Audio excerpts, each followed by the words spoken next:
Madam President of the General Assembly, Annalena Baerbock, Mr. Secretary-General Antonio Guterres, esteemed heads of state and government, representatives of the member states gathered here.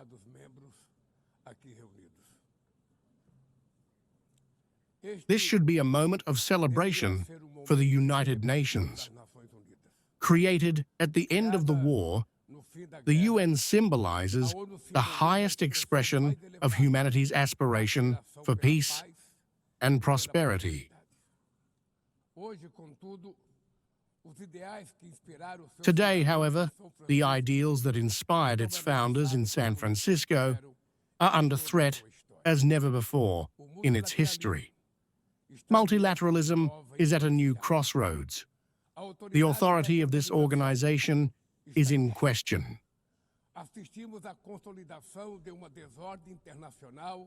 We are witnessing the consolidation of an international disorder marked by repeated concessions to the politics of power. Attacks on sovereignty, arbitrary sanctions, and unilateral interventions are becoming the rule. There is a clear parallel between the erosion of multilateralism and the weakening of democracy. Authoritarianism strengthens when we remain silent in the face of arbitrariness. When the international community hesitates to defend peace, sovereignty, and the rule of law, the consequences are tragic.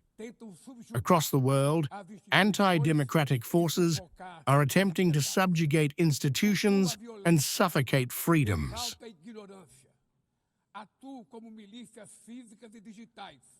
They glorify violence, exalt ignorance, act as physical and digital militias, and curtail the press. Even under unprecedented attacks, Brazil chose to resist and defend its democracy, reconquered 40 years ago by its people after 2 decades of dictatorial governments. There is no justification for unilateral and arbitrary measures against our institutions and our economy.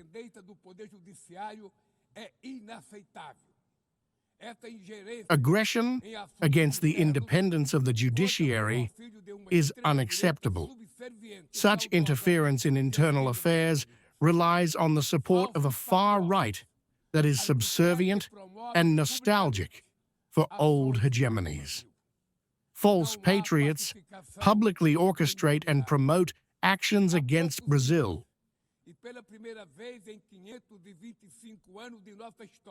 There can be no reconciliation with impunity.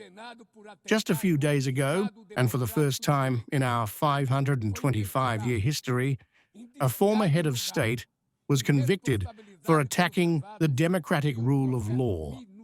He was investigated, indicted, tried, and held accountable for his actions in a meticulous process. He enjoyed full rights of defense, prerogatives that dictatorships deny their victims. Before the eyes of the world, Brazil sent a message to all aspiring autocrats and their supporters. Our democracy and our sovereignty are non-negotiable.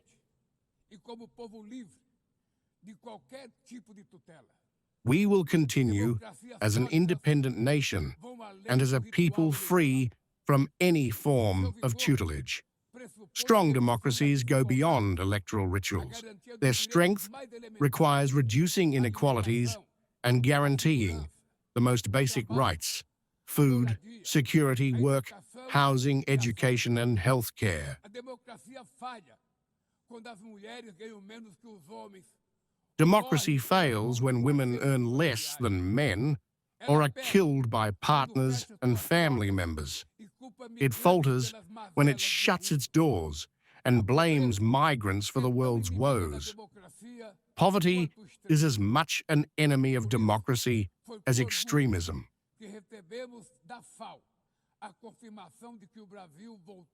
That is why we proudly welcomed the FAO's confirmation that Brazil has once again exited the hunger map this year. 2025. But in the world, 670 million people still go hungry, and around 2.3 billion face food insecurity. The only war in which everyone can be a winner is the war we wage against hunger and poverty.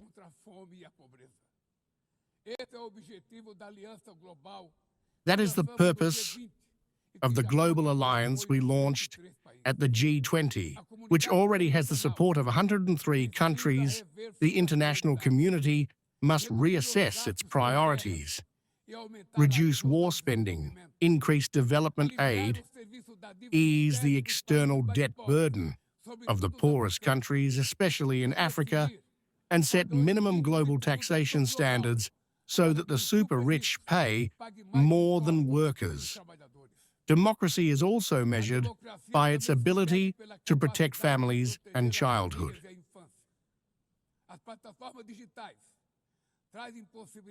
Digital platforms give us possibilities to connect as never before, but they have been misused to spread intolerance, misogyny, xenophobia, and disinformation. The Internet cannot be a lawless land. It is the duty of public authorities to protect the most vulnerable.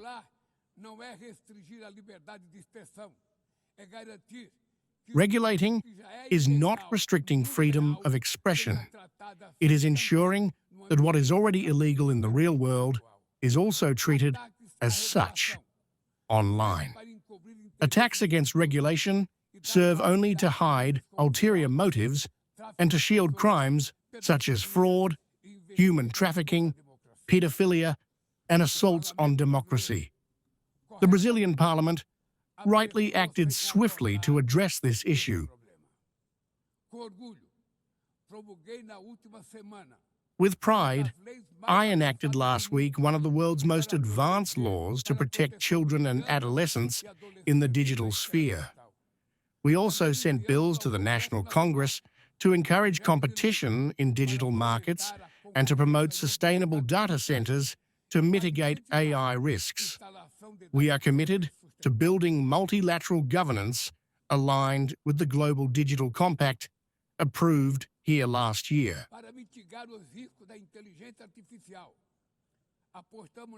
Ladies and gentlemen, in Latin America and the Caribbean, we are living through growing polarization and instability. Keeping the region a zone of peace has always been and remains our priority. We are a continent free of weapons of mass destruction, without ethnic or religious conflicts. It is troubling to equate crime with terrorism. The most effective way to combat drug trafficking is through cooperation, to curb money laundering and restrict the arms trade. Using lethal force in situations that are not armed conflicts amounts to executing people without trial.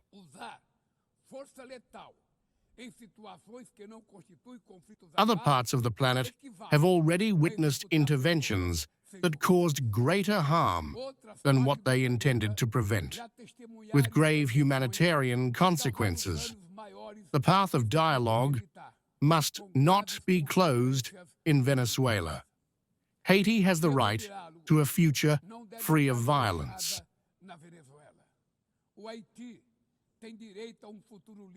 And it is unacceptable that Cuba be listed as a state sponsor of terrorism. In the conflict in Ukraine, we already know there will be no military solution. The recent meeting in Alaska sparked hope for a negotiated outcome. We must pave the way for a realistic solution. This means taking into account the legitimate security concerns of all parties. The African Initiative and the Group of Friends of Peace, created by China and Brazil, can help promote dialogue.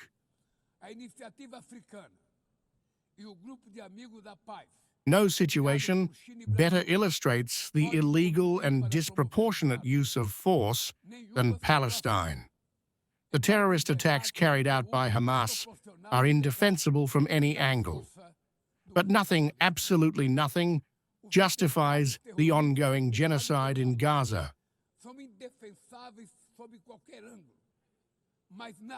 There, under tons of rubble, lie tens of thousands of innocent women and children.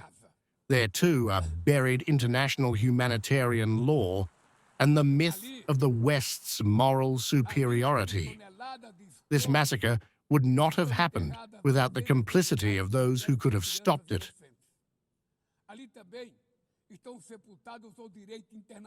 In Gaza, hunger is being used as a weapon of war, and forced displacement of populations is carried out with impunity. I want to express my admiration for the Jews inside and outside Israel who oppose this collective punishment. The Palestinian people are at risk of disappearing. They will only survive as an independent state, integrated into the international community. This is the solution, supported by more than 150 UN members, reaffirmed here yesterday in this very chamber, but blocked by a single veto. It is regrettable that President Mahmoud Abbas was prevented by the host country from taking Palestine's seat at this historic moment. The spillover of this conflict into Lebanon, Syria, Iran, and Qatar fuels an unprecedented arms race. Ladies and gentlemen, bombs and nuclear weapons will not protect us from the climate crisis. The year 2024 was the hottest ever recorded.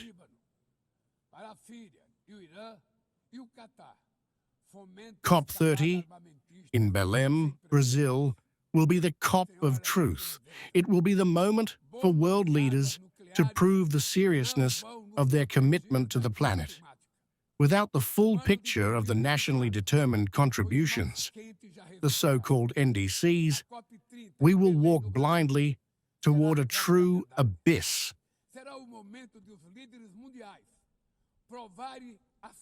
Brazil has committed to reducing its emissions by between 59% and 67%, covering all greenhouse gases across all sectors of the economy. Developing nations face climate change even as they struggle with other challenges. Meanwhile, rich countries enjoy standards of living built on 200 years of emissions.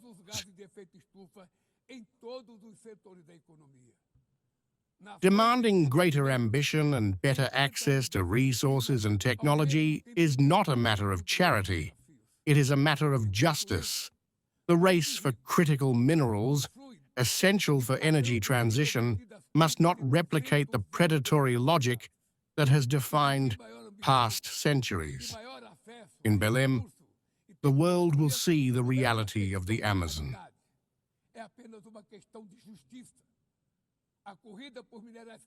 Brazil has halved deforestation in the region over the past 2 years. Eradicating it requires ensuring dignified living conditions for its millions of inhabitants. Promoting sustainable development is the goal of the Tropical Forests Forever Fund that Brazil intends to launch to reward countries that preserve their forests.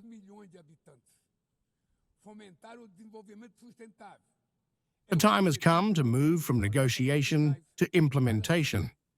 The world owes much to the climate regime created by the UNFCCC, but it is necessary to bring climate action to the heart of the UN, so it receives the attention it deserves.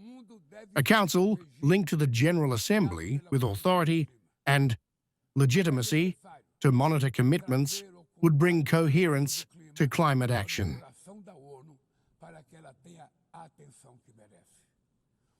This is a fundamental step toward a broader reform of the organization, one that also includes an expanded Security Council in both categories of membership. Few areas have regressed as much as the multilateral trade system. Unilateral measures render meaningless basic principles such as the most favored nation clause.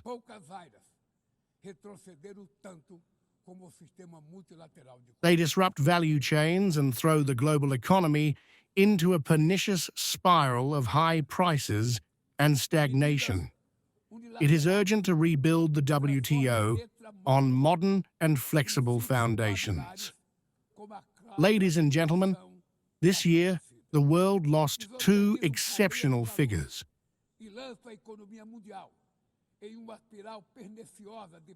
Former Uruguayan President Pepe Mujica and our beloved Pope Francis. Both embodied, like few others, the highest humanist values. Their lives intertwined with the 8 decades of the UN's existence. If they were still with us, they would likely use this podium to remind us that authoritarianism, environmental degradation, and inequality are not inevitable, that the only losers are those who cross their arms in resignation, that we can defeat the false prophets and oligarchs who exploit fear and monetize hatred,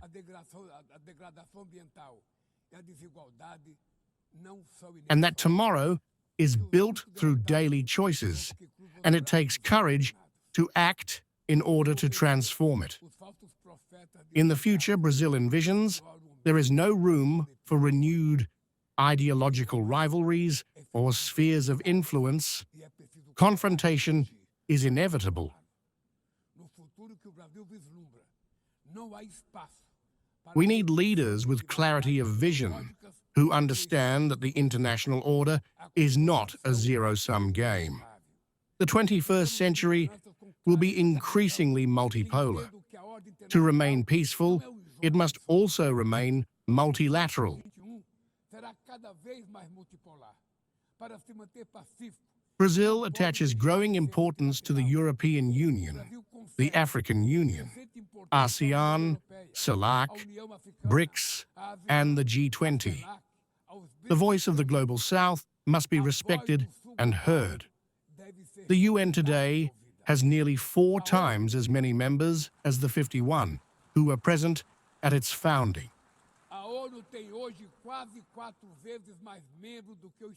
Our historic mission is to once again make it a bearer of hope and a promoter of equality and peace, sustainable development, diversity and tolerance.